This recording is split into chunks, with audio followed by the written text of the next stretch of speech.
ఈరోజు మన చందమామ కథల్లో కరాల కథల్లో భాగంగా వసంతసేన అనే కథ విందాం. కథ వినే ముందు నాదొక చిన్న రిక్వెస్ట్. మీరు గనక మా ఛానల్ని మొదటిసారి చూస్తున్నట్లయితే ప్లీజ్ తప్పకుండా సబ్స్క్రైబ్ చేయండి. ఇక కథలోకి వద్దాం. కోసల దేశపు రాకుమారి పేరు వసంతసేన. ఆమెకు చిత్రలేఖనం వచ్చు, కానీ ఆమె గీసిన బొమ్మల్లో ఏమాత్రం సౌందర్యం కనిపించేది కాదు. రాకుమారి గీసిన బొమ్మలు కనుక ఆ బొమ్మలు ప్రజల్లోకి వెళ్ళేవి. ఎవరూ మనస్ఫూర్తిగా వాటిని మెచ్చుకునేవారు కాదు. రాకుమారికి ఈ విషయం తెలుస్తూనే ఉండేది. అలా ఉండగా ఒకనాడు ఓ చిలక ఎక్కడి నుండో ఎగిరి వచ్చి, నేను చెబుతాను, నీవు బొమ్మలు గీయి, అవి ఎంత బాగుంటాయో ఆ తర్వాత చూసుకో అంది. నిజంగానే చిలుక ఏ బొమ్మను ఎలా గీయాలో వివరించి చెబుతూ ఉండేది. చిలుకకు ఇన్ని మాటలు రావడం చూసి రాకుమారి విస్తుపోయేది. నాదేముంది, అంతా మా గురువుగారి ప్రసాదం. ఈ చిత్రలేఖనం విద్య ఆయనది, నేను మాట్లాడే మాటలు ఆయనవి. నాలాంటి పక్షి చేత ఇన్ని మాటలు మాట్లాడించడం ఆయన గొప్ప అనేది ఆ చిలుక. ఆయన ఎవరు, ఎక్కడుంటారు అని అడిగింది వసంతసేన ఆత్రంగా. చెప్పవలసిన రోజు తప్పక చెబుతాను, ముందు నీవు బొమ్మలు గీయి, అవి నలుగురిలో అమోఘం అనిపించుకొని అంది చిలుక. రాకుమారి ఎందరివో రాజకుమారుల బొమ్మలు గీసింది. అవి అన్నీ చిలుక చెప్పగా ఊహించి గీసిన బొమ్మలు. రాకుమారి ఆ బొమ్మలను పొరుగుదేశపు రాకుమార్తెలకు పంపుతూ ఉండేది. బొమ్మల్లో యువకులను చూసి ప్రతి రాకుమార్తె పెళ్లాడితే ఇలాంటి యువకుడినే పెళ్లాడాలని అనుకునేది. వసంతసేనకు చిత్రలేఖనంలో ఎనలేని పేరు ప్రఖ్యాతులు వచ్చాయి. ఆమె మాత్రం బొమ్మల్లో రాకుమారుల సౌందర్యానికి మురిసిపోక చిలుక గురువు ఎవరో అతడే తన ఆరాధ్య దైవంగా భావిస్తూ వచ్చింది. రాకుమారి తన గురువును ప్రేమిస్తుందని నమ్మకం కలిగాక అతడెవరో విప్పి చెప్పింది చిలుక. అతడు గుణశేఖరుడనే ఓ సామాన్య పౌరుడు. నిజానికి అతడికి చిత్రలేఖనం రాదు. ప్రబంధ సౌందర్యవంతుల వర్ణనలు గుర్తు ఉంచుకుని వాటిని చిలుకకు నేర్పుతూ వచ్చాడు. రాకుమారికి చిత్రలేఖనం వచ్చు, కానీ ఊహాశక్తి లేని కారణంగా ఆమె రాణించలేకపోయింది. చిలుక అందించే ఊహలతో కావ్యనాయకుల బొమ్మలు అనేకం గీయగలిగింది. గుణశేఖరుడికి చిత్రలేఖనం రాదని తెలిసి రాకుమారి నిరుత్సాహపడినా అతని నుండి మనస్సు మరల్చుకోలేదు. ఎందరో అందగాళ్లను పటాలలో చూసింది. ఓ సామాన్య పౌరుణ్ణి పెళ్లాడతానంటే రాజు ఒప్పుకోడని వసంతసేనకు తెలుసు. అందుకని మరో కంటి వాడికి తెలియకుండా గుణశేఖరుడికి కోటలో గంటలు కొట్టేవాడి ఉద్యోగం ఇప్పించింది. అతడు శ్రద్ధగా పనిచేస్తున్నట్లు 1-2 సందర్భాలను సృష్టించి తండ్రి దృష్టిలో పడేలా చేసింది. గుణశేఖరుడు గంటలు కొట్టే పదవి నుండి ఖజానాలో కాపలాదారుడి పదవిలోకి వచ్చాడు. యువరాణి చాటుమాటుగా అందించిన చేయూతతో కొన్నాళ్లకు రాజు అంతరంగిక సలహాదారుల్లో ఒకడయ్యాడు. ఇలా ఉండగా రాజు ఓసారి తన కుమార్తె యొక్క చిత్రకళా కౌశల్యత చూడాలనే ఉబలాటంతో ఆమె లేని సమయంలో ఆమె కళామందిరానికి వెళ్ళాడు. అక్కడ అనేక మంది అందగాళ్ల బొమ్మలు గీయబడి ఉన్నాయి. ఆ బొమ్మలు ఎన్ని ఉన్నాయో అంతకన్నా ఎక్కువగా గుణశేఖరుడి బొమ్మలు వివిధ భంగిమల్లో గీయబడి ఉన్నాయి. రాజు ఆశ్చర్యపోయాడు. ఒకవేళ తన కూతురు అతన్ని ప్రేమిస్తుందేమోనన్న అనుమానం పొందాడు. నేరుగా వసంతసేనను పిలిచి గుణశేఖరుడి బొమ్మల సంగతి అడిగాడు. వసంతసేన మొదట కంగారు పడ్డా తమాయించుకొని ఓ సామాన్య అందగాడి బొమ్మలకు ఊహా చిత్రాలలో కనిపించే అందగాళ్ల బొమ్మలకు వ్యత్యాసం తెలియచెప్పడం కోసం అతడి బొమ్మలు గీశానని చెప్పింది. రాజు ఆమె మాటలను నమ్మినట్లు కనిపించినా ఒక పరాయి మగాడి బొమ్మలు ఏ పరిచయమూ లేకపోతే అంత స్పష్టంగా గీయడం కష్టమని భావించాడు. వసంతసేనకు తెలియకుండా గూఢచారులను నియమించాడు. చివరకు గుణశేఖరుడు రాకుమార్తె చాటుగా కలుసుకుంటున్నట్లు, రాకుమార్తె అతన్ని గాఢంగా ప్రేమిస్తున్నట్లు గూఢచారులు కనిపెట్టి రాజుకు తెలియజేశారు. వసంతసేన తన ఊహా చిత్రాలలో గల అందగాళ్ళ లాంటి వాడిని ఎవరినైనా ప్రేమించి ఉంటే ఆశ్చర్యపడేవాడు కాదు. లేదా ఆ గుణశేఖరుడు ఏ వీరుడో ఏ రాకుమారుడో అయినా రాజుకి ఆశ్చర్యం కలిగేది కాదు. ఒక సామాన్యుడై ఉండి గుణశేఖరుడు రాకుమార్తె మనస్సును ఎలా చూరగొన్నాడో రాజుకు ఎంత యోచించినా అర్థం కాలేదు. రాజు గుణశేఖరుడి బొమ్మలన్నీ తెప్పించి వివిధ దేశపు రాకుమార్తెలకు పంపాడు. వసంతసేనే వాటిని పంపినట్లు చెప్పించాడు. ఎందరో అందగాళ్లను సృష్టించిన వసంతసేన అంత అందవిహీనమైన బొమ్మను గీచి పంపినందుకు ఆశ్చర్యపడుతూ, వాడు అందగాడా, ఇది నీవు గీయవలసిన బొమ్మేనా అంటూ వసంతసేనకు కబుర్లు అందాయి. ఇలా ఉండగా వసంతసేన గీసిన బొమ్మల్లో అచ్చంగా ఓ బొమ్మను పోలిన రాకుమారుడు ఆ రాజ్యానికి రావడం జరిగింది. అతడు రాకుమారుని కలుసుకుని మాట్లాడేందుకు అనుమతి పొంది ఆమెను కలుసుకున్నాడు. చిలుక చెప్పినవన్నీ ఊహలే కనుక ఊహల్లో మనుషులు నిజంగా ఉండరని వసంతసేన భావిస్తూ వచ్చింది. అందుకే తన చిత్రపటాల్లో అందగాలను చూసి ఆమె మైమరచిపోలేదు. కానీ నిజంగా అలాంటి అందగాడే తారసపడేసరికి ఆమె నిర్ఘాంతపోయింది. ఏమైనా అతడు పరాయివాడు కనుక రాకుమారి గంభీరతను తెచ్చుకొని నన్ను దేనికి కలుసుకోవడం అని అడిగింది. ఇదివరకు మనం ఎప్పుడూ కలుసుకోలేదు. నన్ను చూడకుండా నా బొమ్మ గీయగలగడం నాకు ఆశ్చర్యంగా ఉంది. నా పటాన్ని మీరు అన్ని దేశాల రాకుమార్తెలకు పంపారు. అప్పుడు వాళ్ళంతా నా గురించి తెలుసుకుని నన్ను వివాహం ఆడేందుకు తొందరపడుతున్నారు. నాకు మాత్రం నన్ను ఊహల్లో ఊహించిన యువతినే పెళ్లాడాలని ఉంది. అటు తిరిగి నిలబడడం గాక ఒక్కసారి నా వంక చూడండి. మీ ఊహా చిత్రానికి నేను కొంచెం భిన్నంగా ఉన్నా నన్ను తిరస్కరించవచ్చు అన్నాడు. వసంతసేన తిరిగి అతన్ని చూడడానికి సాహసించలేకపోయింది. నిజానికి తాను గీసిన అన్ని చిత్రాల్లోకి అతడి బొమ్మే తనని ఎక్కువ ఆకర్షించింది. అంతటి అందగాడు ఉంటాడా అని ఎన్నోసార్లు అనుకుని అంతటి అందాన్ని ఊహించి చెప్పగలిగిన చిలుక గురువును ప్రేమించింది.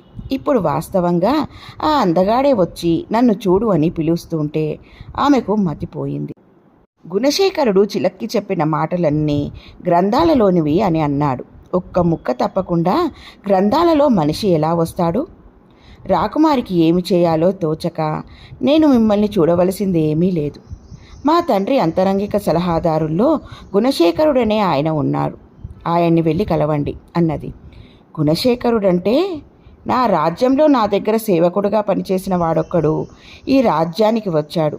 వాడు కాదు గదా అన్నాడు రాకుమారుడు ఆశ్చర్యంగా. ఆనవాళ్ళు అన్నీ చెప్పగా ఆ గుణశేఖరుడే ఈ గుణశేఖరుడని అర్థమయ్యింది. రాకుమారికి పిడుగుపడినట్లయింది. ఆమె మరికొంతసేపు పటంలో రాకుమారుడితో మాట్లాడేసరికి ఎన్నో విషయాలు అర్థమయ్యాయి. ఈ రాకుమారుడే వసంతసేనను ఓసారి అడవికి వేటకు వచ్చినప్పుడు చూశాడట. ఆమెను ప్రేమించాడు. ఆమె చిత్రలేఖనంపై మక్కువ ఉండి రాణించలేక తికమక పడుతున్నట్లు విన్నాడు. తన దగ్గర సేవకుడిగా పనిచేస్తున్న గుణశేఖరుడనే వాడి దగ్గర ఓ మాట్లాడే చిలుక ఉంది. దానికి తనకన్నా తక్కువ అందాలతో అనేక మంది రాకుమారుల అందచందాలు నూరిపోసి ఆఖరున తన అందం గురించి నూరిపోయడం జరిగింది. చిలుక యజమానిగా, చిలుకకు మాటలు నేర్పినవాడుగా చిలుకతో గుణశేఖరుడు కోశల దేశానికి పంపబడ్డాడు. కానీ వాడు వంచనకు దిగి తానే రాకుమారి ప్రియుడిగా మారాడు. ఇంత తెలిసాక రాకుమారి మనసు భగభగలాడింది. నన్ను చూసి మనస్సు పడగానే మీరు మా తండ్రిని కలుసుకుని ఉంటే మన వివాహం జరిగేది. అలాగాక నా బలహీనత ఏమిటో తెలుసుకుని ఆ బలహీనతపై దెబ్బ కొట్టి నన్ను చేజిక్కించుకోవాలనుకున్నారు. ఇప్పుడు మీ సేవకుడే మిమ్మల్ని దెబ్బ కొట్టాడు. ఇప్పుడు అతడు నా ప్రియుడు. మా తండ్రి మా వివాహానికి ఒప్పుకోకపోవచ్చు. బలవంతంగా మా తండ్రి మీకు అంటగట్టే పక్షంలో నేను మీ భార్యను అవుతానేమో తెలియదు. మా తండ్రిని కలుసుకుని ప్రయోజనం ఉంటుందేమో చూడండి అంది వసంతసేన. ఆమె సలహాపై పొరుగుదేశపు రాకుమారుడు మహారాజును కలిశాడు. జరిగినది అంతా ఆయనకు వివరించి చెప్పాడు. మహారాజు వెంటనే గుణశేఖరుడిని పిలిపించి అతడు ఆ రాకుమారుడి సేవకుడని రూఢీ చేసుకున్నాడు. 6 నెలల పాటు తమకు అతిథిగా ఉండే పక్షంలో తన నిర్ణయం చెబుతానని రాజు పొరుగుదేశపు రాకుమారుణ్ణి అభ్యర్థించాడు. తాను ప్రేమించిన యువతి ఉన్న చోట 6 నెలలు ఉండడానికి ఆ రాకుమారుడు ఎంతగానో సంతోషించాడు. 6 నెలలు ఆ రాకుమారుడికి సకల వైభోగాలతో మర్యాదలు జరపబడ్డాయి. రాకుమారుడు ఇంకేమీ ఆలోచించలేదు. 6 నెలలు గడిపాడు. ఓ రోజున రాజు రాకుమారుడిని తన దగ్గరికి పిలిపించుకున్నాడు. గుణశేఖరుడు కూడా అప్పుడు అక్కడే ఉన్నాడు. అతన్ని చూసి ఆశ్చర్యపడి, ఇంకా వీణ్ణి చంపలేదు అని అడిగాడు రాకుమారుడు. లేదు, చంపితే కేవలం మా అమ్మాయిని ప్రేమించాడన్న నెపంతో చంపినట్లవుతుంది.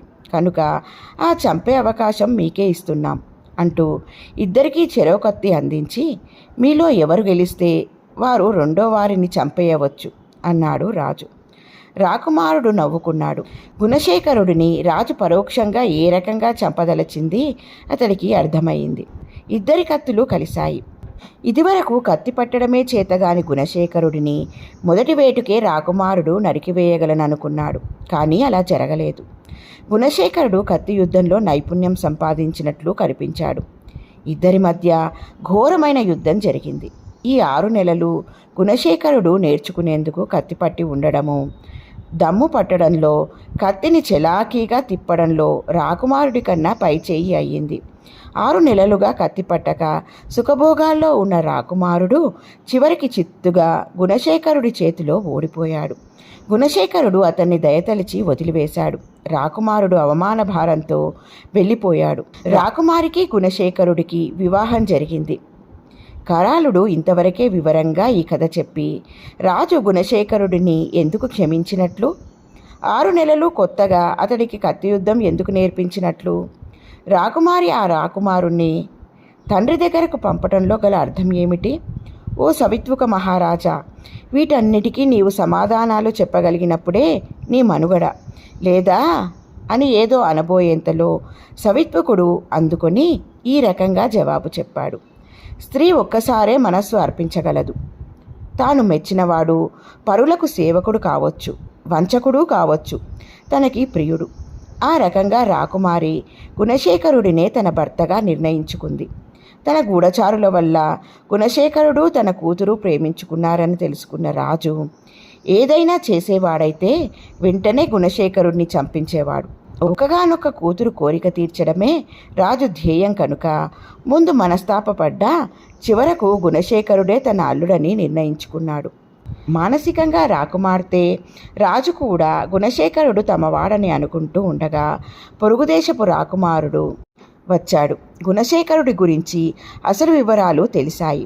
అతన్ని చంపి రాకుమార్తెను పొరుగుదేశపు రాజకుమారుడికి అంటగట్టవచ్చు. మోజు తీరాక ఏదో నాడు అతడు నీవు నా సేవకుణ్ణి ప్రేమించిన హీనురాలవు అని నిరసించవచ్చు. అది కాదని రాజు గుణశేఖరుడికే తన కూతురిని నిర్ణయించుకున్నాడని చెప్పి పొరుగుదేశపు రాజకుమారుడిని పంపివేసే పక్షంలో ఆ రాకుమారుడు నా భటుడిని పెళ్లాడిన రాకుమారి అని దుష్ప్రచారం చేయవచ్చు. అందుకని రాజు 6 నెలల వ్యవధి అడిగి గుణశేఖరుడికి కత్తి యుద్ధం నేర్పించాడు. 6 నెలల తర్వాత రాకుమారుడితో కత్తి యుద్ధం చేయవలసి ఉంటుందని, అతడు చేసిన వంచనకు బదులుగా రాకుమారుడిని గెలిస్తేనే మనుగడని, లేని పక్షంలో రాకుమారుడి చేతిలో చావవలసి ఉంటుందని చెప్పాడు రాజు. భయంతో రాత్రులు పగలు నిద్రపోకుండా పట్టుదలతో గుణశేఖరుడు కత్తి యుద్ధం నేర్చుకున్నాడు. చివరకు అతడు గెలవడం జరిగింది. అతడు గెలిచే పక్షంలో రాకుమారుణ్ణి చంపవద్దని రాజు ముందుగానే గుణశేఖరుడికి చెప్పాడు. అలా చేయడం వల్ల ఒక భటుడిగా గుణశేఖరుడు ప్రారంభమై పొరుగుదేశపు రాజు అంతరంగిక సలహాదారుడి హోదా వరకు పెరిగాడని, అంతేగాక కత్తి యుద్ధంలో ఒకప్పుడు తన యజమానిని మించిన వీరుడన్న పేరు పొందగలిగాడు. అటువంటి పేరు ప్రఖ్యాతులు తెచ్చి ఆ తర్వాత గుణశేఖరుని తన అల్లుడిగా చేసుకున్నాడు రాజు. సరి అయిన సమాధానం రావడంతో సవిత్వకుడికి ఎదురుగా ఉన్న యువతిపై కరాళుడి ప్రభావం నశించి ఆ కన్య చిరుతపులిగా మారి అడవిలోకి భయంతో పరుగుతీసి ఒక పెద్ద చెట్టు ఎక్కి కూర్చుంది. ఇలా ఉంది ఫ్రెండ్స్ ఈ కథ. బాగుంది కదూ? నచ్చిందా? అయితే లైక్ చేయండి. మీ బంధువులకు, స్నేహితులకు ఈ కథలను షేర్ చేయండి. మరిన్ని మంచి మంచి కథల కోసం మా ఛానల్ను తప్పకుండా సబ్స్క్రైబ్ చేయండి. మరొక మంచి కథతో మళ్ళీ కలుద్దాం. ఉంటాను మరి.